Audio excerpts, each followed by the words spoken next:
Donald Trump just issued an executive order for college athletics, but what does that actually mean for college football and its student athletes going forward? Who could possibly win the Big Ten in 2026? Is it Michigan? Could it be Ohio State? Could it be Oregon? Who are the biggest dark horses in 2026 in the Big Ten? And then finally, stick around to the very end for the LSU program spotlight. They just hired Lane Kiffin, have a ton of momentum going forward from the transfer portal, a ton of momentum going forward from recruiting. They're doing a really good job there in Baton Rouge, and we'll take an in-depth look at how they're going to do in 2026 and beyond. How's it going, everybody? Welcome back to Scoring from the 50. My name is Drew. I'm your host, and today we have a huge jam-packed show for you guys today. All right, it's going to be a really great episode, a ton of new topics to talk about today. But before we get into it, I gotta ask you guys to go down and hit the subscribe button, hit the like button, and tell me everything you think about the show. What are your thoughts on Donald Trump trying to get involved into college sports and college athletics? I'll let you guys know my thoughts on that in just a second. But make sure you go down and hit the subscribe button, hit the like button, and show me your support. Or if you don't like the show, then go down in the comments and tell me what I can do better. Come back next week, and then you can see if I do any better and do what you told me to do. But let's get right into the college football news, okay? Donald Trump has created a college football, college athletics executive order, okay? But what does that actually mean? You know, there's a ton of stuff going on in politics these days. A ton of executive orders have been announced since Donald Trump's inauguration. So what does this one actually mean, and will it be enforced, okay? It's tough for me to see where this goes, all right? Donald Trump issued an executive order. It issues a one-time transfer portal rule. So anyone who comes into college athletics can only enter the transfer portal one time and cannot enter it again unless they obtain a 4-year degree and they're a grad transfer. So it's kind of back to the olden days, back before NIL, before the transfer portal. You couldn't transfer at all then. This time you can transfer once, but you can only transfer once. And it does go back to that rule where if you do graduate, you can transfer without any penalties. So I think it's going to be really good in that sense for college football to get back to what it was, especially the transfer portal rules.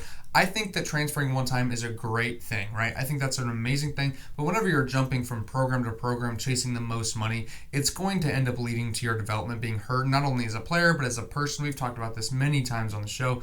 You are losing key relationships. You're losing key continuity from year to year. It's hard for you to develop as a player on the field because, A, you're going to be transferring schools every single year.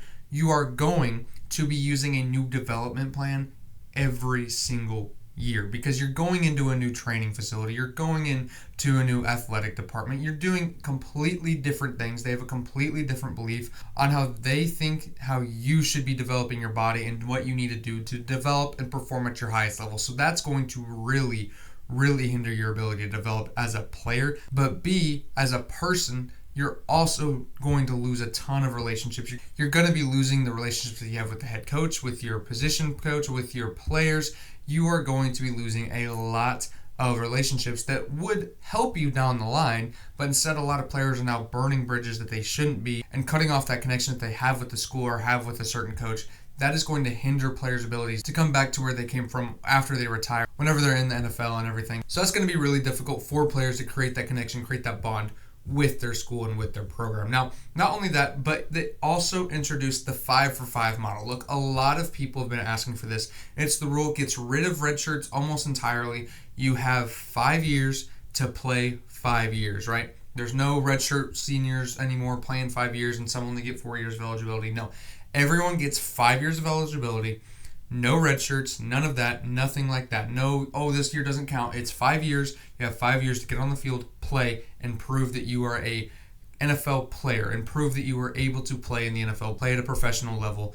That is going to be really good for college football as well. I think both of those two things are going to be extremely supported by the college football fan base for the most part. You know, you can argue that a lot of players aren't going to make the most money they possibly can because of some of these rules, but I think it's going to really help the continuity in college football. Look, it's really hard for people to connect to football teams these days because it's really just a bunch of players that you didn't know 2 years before. A lot of the players, like I talk about my Michigan team, right? In 2023, whenever they won the national championship, I felt a real connection to a lot of those players because not all, but most of them were all players that we got out of high school. I knew them as freshmen. I remember in 2021, whenever we beat Ohio State for the first time in like 8 years or something like that, it made me so happy. But I remember telling one of my best friends, I was like, this team Look, this year we're good this year, right? Not great. We ended up getting blown out by Georgia in the college football playoffs. Obviously, we weren't that good this year. Next year, we're going to be all right. We're going to be better than we are this year, and we were. We go undefeated that year, end up losing to DCU in the semifinal, but I'm like, that 2023 year, when I was talking about this in 2021, that 2023 season, we're going to be really, really good because you had freshmen like Donovan Edwards, you had J.J. McCarthy. At the time, we had Andrew Anthony. He ended up transferring, which is exactly my point. Like, I wanted to have that connection with Andrew Anthony because I really love that dude. He's still on my home screen, on those widgets things that you have. I have a lot of Michigan pictures on there, and one of them is Donovan Edwards, J.J. McCarthy, and Andrew Anthony after they lost to Georgia on the field watching them celebrate their semifinal win. I remember it. Those three guys, the future of our offense. And then Andrew Anthony ends up transferring, and I'm really sad about it, but it's like, what? I can't blame him. He was hurt a lot. There was a lot of turnover here at their offensive coordinator position. Josh Gaddis ended up leaving, stuff like that. A lot of stuff got in the way, but I didn't have that connection with Andrew Anthony that I wanted to have, right? But my point is, I knew that we were going to be really good in 2023, 2 years prior to us being really good in 2023. In 2021, I was like, 2023, that's our year. And then we ended up winning the national championship that year. Fast forward to now, and it's hard for teams to even say that they're going to be good next year because you don't know who's going to be on your team. You don't know who's going to be your coach. You don't know who's going to be an assistant coach. You don't know anything about what's going on within the program, within NIL money, within any of these certain things that happen inside college football programs that us as the fans don't really get to see.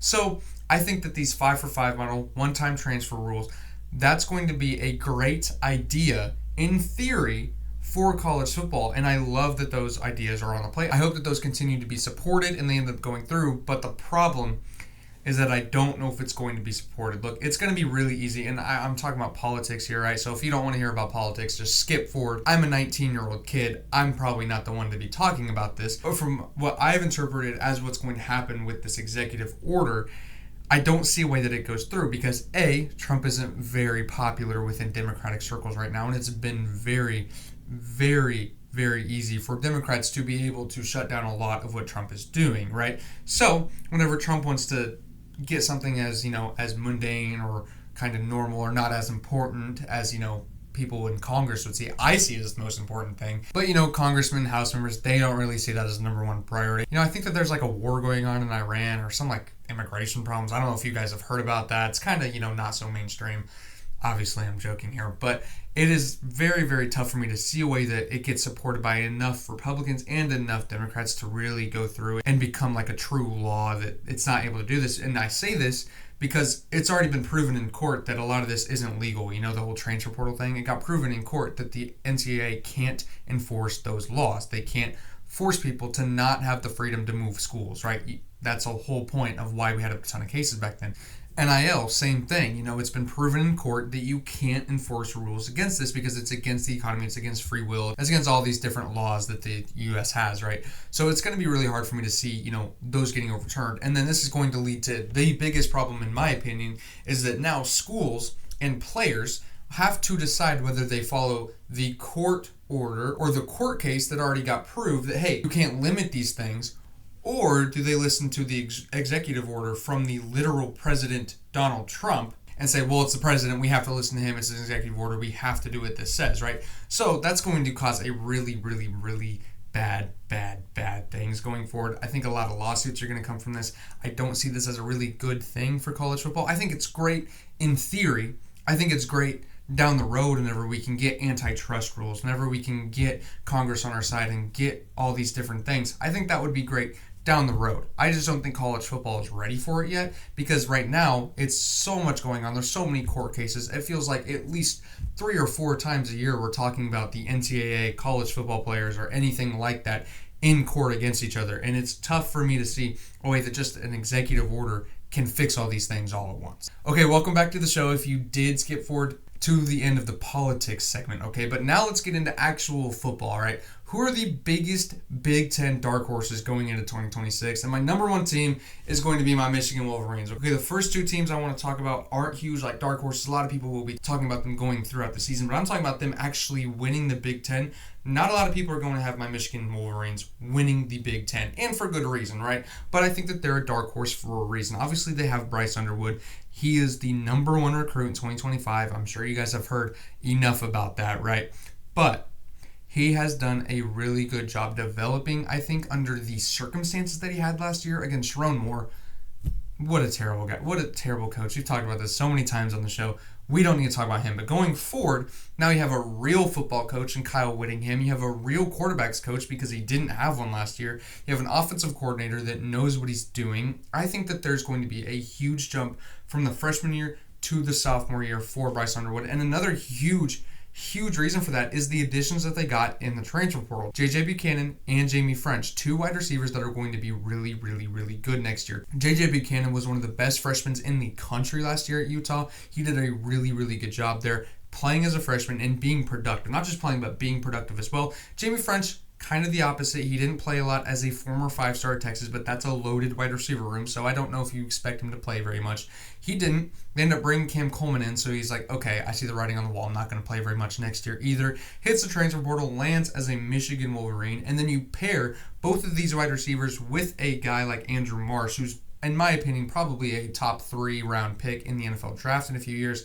I think that this wide receiver core is probably better than any Michigan wide receiver room that I've seen since like Nico Collins, Donovan Peoples-Jones, back in those early Jim Harbaugh days, right? So I think that that's going to really help elevate Bryce Underwood to the next level, along with all the coaching improvements that he has around him. I think he's got a ton more support. I think he's got a ton more in him, and I think it's going to show next year. But not only that, right? Not only that, but they also have Jordan Marshall. You got Savion Hyder, the freshman. How good can Savion Hyder be? Can he play that Donovan Edwards role that he played whenever Blake Corum was there? Blake Corum and Jordan Marshall remind me of very, very similar players. I think Blake Corum was probably ranked a little bit lower than Jordan Marshall was coming out of high school. I think Jordan Marshall's bigger than him, right?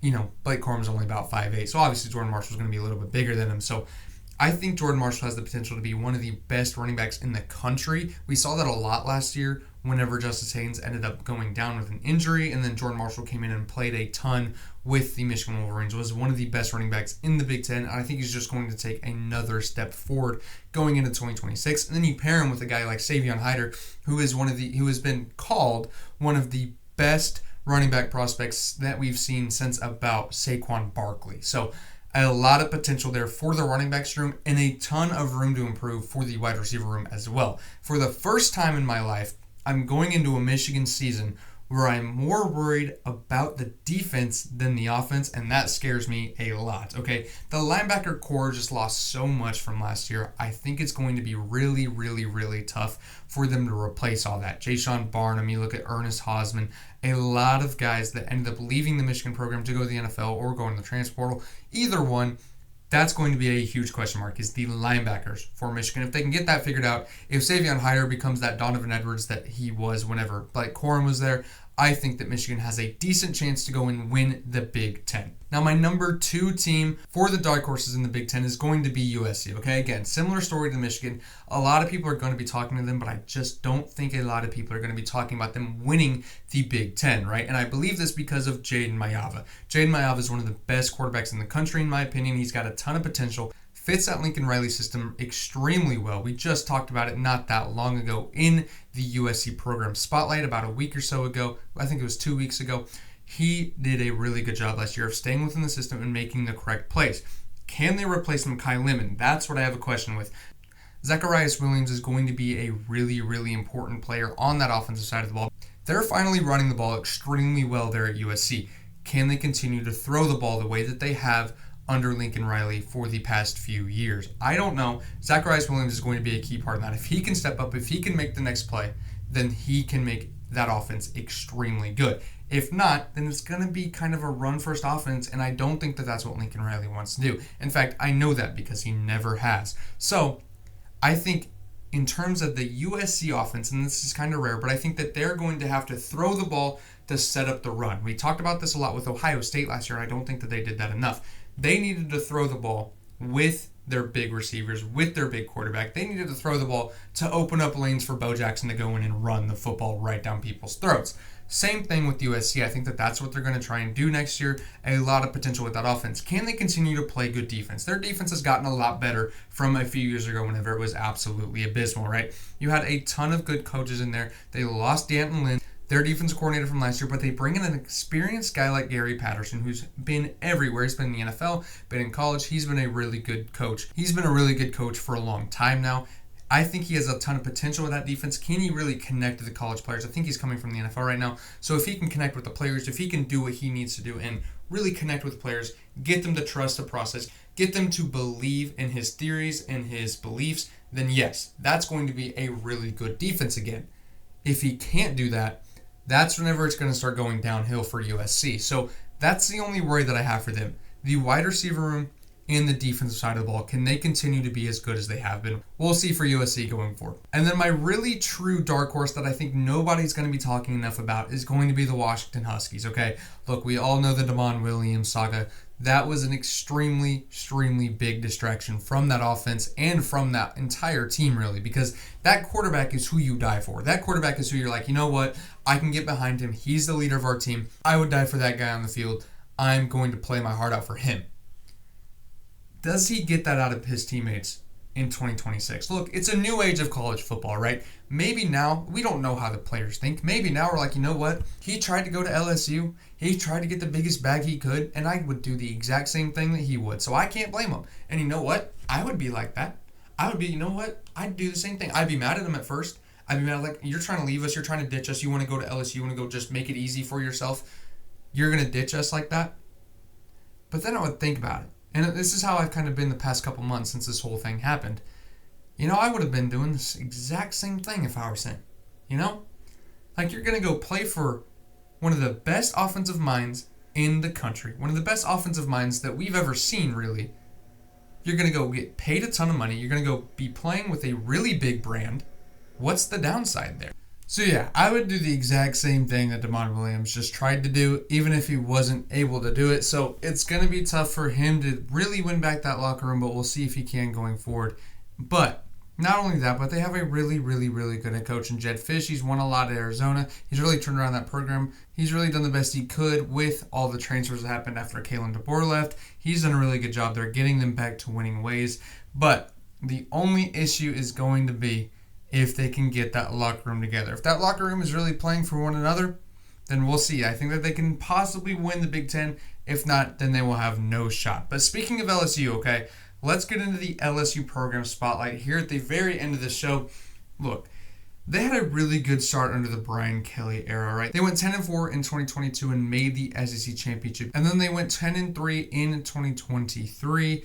Not making the SEC championship but having the exact same record as they did. And then they fell by one game going 9-4 in 2024. And they're going into 2025 thinking, okay, when is LSU going to take the next step? They have Caden Durham coming back. They have a ton of receiver talent coming back. They have Garrett Nussmeier coming back. They have Whit Weeks coming back. This is the year that they are going to improve. This is the year that they take the next step and make the college football playoffs, right? But then they go 7-6 in 2025 and they fire Brian Kelly very early in the season, and it looks like LSU is down in the dumps, okay? It's LSU, right? So it's hard to say that they'll ever be really bad, but it was also really hard to see how they were going to be any better going forward.